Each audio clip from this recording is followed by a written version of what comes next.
we first moved here, people would say, "Oh, don't you just think you've died and gone to heaven? Isn't this the most beautiful place you've ever lived?" And it is.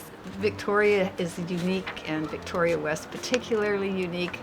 I wouldn't want to live anywhere else now. So I arrived at the neighborhood when I was 1 year old, and so my father worked at BCFP just across the way here. They bought a house on 502 Catherine Street, and that's where I grew up. My parents' second house was Harewood Road, and back then it was an orchard, but now it's the cooperative. And the last house we moved into in '69 was on the top of Catherine there. And there was only 5 houses in the street in those days, you know, and the rest was vacant lots. Well, I moved to Victoria from Vancouver in 1972, and at that time we moved into Vic West on Esquimalt Road, and then moved around town, but settled permanently in Vic West 35 years ago. My dad passed away before I moved into Vic West, but he would have loved it. I know. I think what makes Vic West feel special or is special is because there's a real sense of community here, and perhaps it's because we're surrounded by water on 3 sides, and so there's just a great sense of community. Well, I definitely think all the food gardens, Patty and the team that was really involved building the orchard, the community dinners, the engagement in the community association. There was always tremendous buy-in, investment, interest from community members.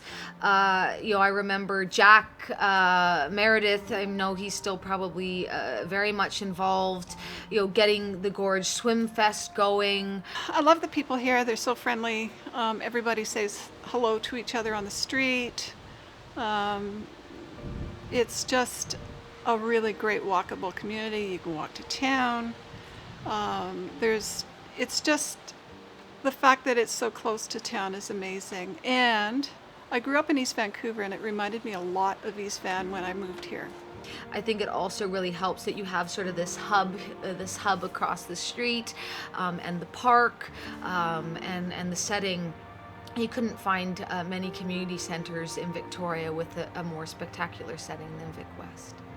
It's just a great community to raise your kids. It's safe. It's got a great community center, and just beautiful parks in Vic West. I think we're really blessed with all the parks. We never really worried about anything because like Warren's Tugs watched us or the neighbors around, and everything was really safe, right? So it was always a nice place, and that's why I came back here with my daughter, and I mean, she loved it. They used to come over to the park. The park was there then, and they'd come and play, and it was a nice neighborhood, Bigger and bigger. So a lot of our experiences are shared, and it's fun that we could talk about them. Oh yeah. And reflect about some of the interesting parts of Vic West, because we've seen a lot of change here. About the only thing that hasn't changed since we moved into the neighborhood would be the building where the Spiral Cafe is. There's some of the houses are the same, but the neighborhood has changed a lot. The dynamic of the people that are here now they're a kinder, gentler group. Let's just say that. There's a lot of engagement there, and that was really an essential amenity at the time because, as I said, it's sort of a neighborhood that was primarily a working class, and youth needed some direction, right? Yeah, we had a lot of free time. A lot of free time. Yeah. So they knew that, and they helped us. The funding at the time was available, and they really did. Yeah, center programming. Yep, there was a lot of stuff going on here. Foosball. We were here in this when they first built this. It was like, okay, they actually opened it up, and we were in the gym every night doing something: badminton, floor hockey, basketball, foosball, and there was a lot of kids here. A lot of kids. I was the center manager from 2012 to 2014, and at that time I was the only full-time employee, and I had the pleasure and privilege of working, and my goal was really to get the spaces busy and occupied and used, and whether that was through rentals, whether that was through programs, that was really my goal and my focus. So I think that when we started looking at developing homeschool programs for homeschoolers. They could have access to the community center. I think every role is important, and there are just some that I was drawn to more than others. I think generally I just really enjoy governance as a model of, I guess, organizing society. And so most of the roles I had revolved around governance, whether it was as on the executive or the governance committee. Not as much projects, not as much communications, but really the governance side of things, making sure that there was a strong foundation for the operation of the organization, so that the people, so that we could conduct the business we wanted to, so we could accomplish our goals. It's funny. That's where I learned to ride a bike on Herward Hill, and it was with Vic Fisher. And Fisher. Those kids, right? We didn't have a bike, but they had bikes, and so I mean, I wanted to learn how to ride a bike. I think I was like 7 or 8. I gotta say the one joke. I say it all the Sitting on a time. bike going down the hill, didn't know how to stop. fell What off. did a Vic West kid get for Christmas? An Oak Bay kid's bike. Sure. I don't know where you come up with this stuff, Dale. No, I don't either. Yeah, the old soft with camels. I mean, way back in the day, before there were mountain bikes, my brother, Dar, a whole pile of guys, they used to take 10 speeds, put normal handlebars on them, and fat tires. And that was, again, in the 70s. Yeah, we're kind of innovative. Yeah. It's sort of like mountain What? bikes, and this is right across the street. I think Dale mentioned across the street from this open field. We used to ride motorcycles. Oh, there. that was across the street from my parents' place on Catherine We Street. used to ride motorcycles there, and then but prior to that, before we graduated the motorcycles, the dirt bikes, we were riding bicycles, which we outfitted to be sort of mock mountain bikes. We had a whole off-road course and everything. Yeah, so we sort of honed our daredevil expertise in the mountain bikes. Graduated the motorcycles. Your brother was a nut by Well, mountain he's bikes. probably the best motorcycle rider you'll ever meet. Fearless. He would drive a 650 BSA through the bush. It was right up in the corner of Craigflower and Front Street, just where you go, right there in that house.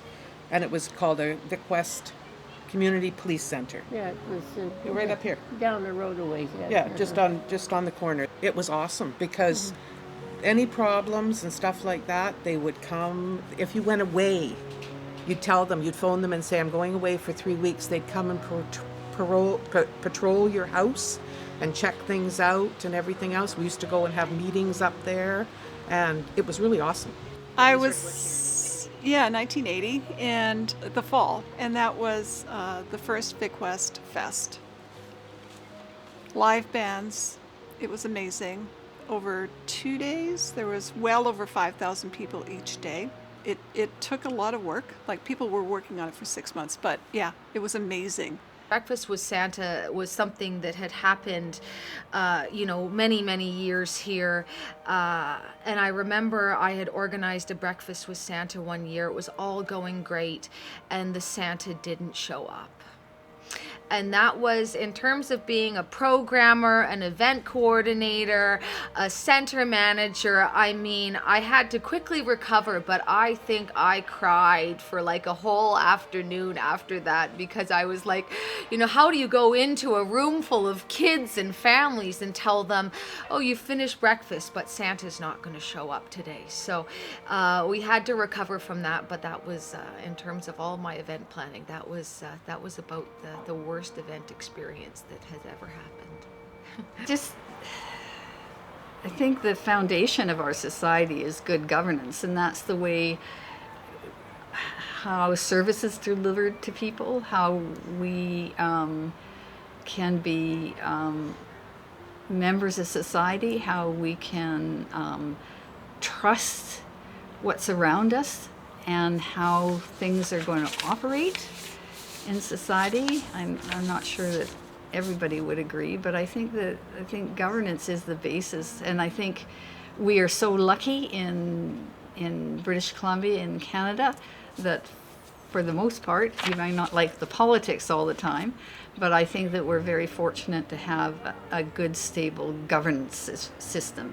Well, I think a huge initiative was getting the preschool involved, and I had known Kate Thring from, ages ago, working in community centers, long before that, and was able to say, Kate, I think this is a really great opportunity.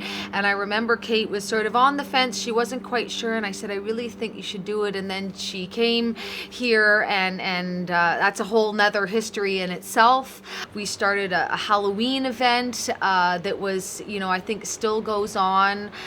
I had a belief about the way an organization needed to operate, and a society as a not-for-profit society who had a constitution and bylaws, that the role of directors was clear, and that it was incumbent upon the society to operate under the Societies Act. I know with the new community plan that there's a lot of development planned. I think the identification of Vic West, and so somehow to be looking forward to that and finding a way to represent people that are here now and people who are yet to come, and to try and include all parts of the community, because predominantly the association has been the people in what we call, or in the older part of Vic West.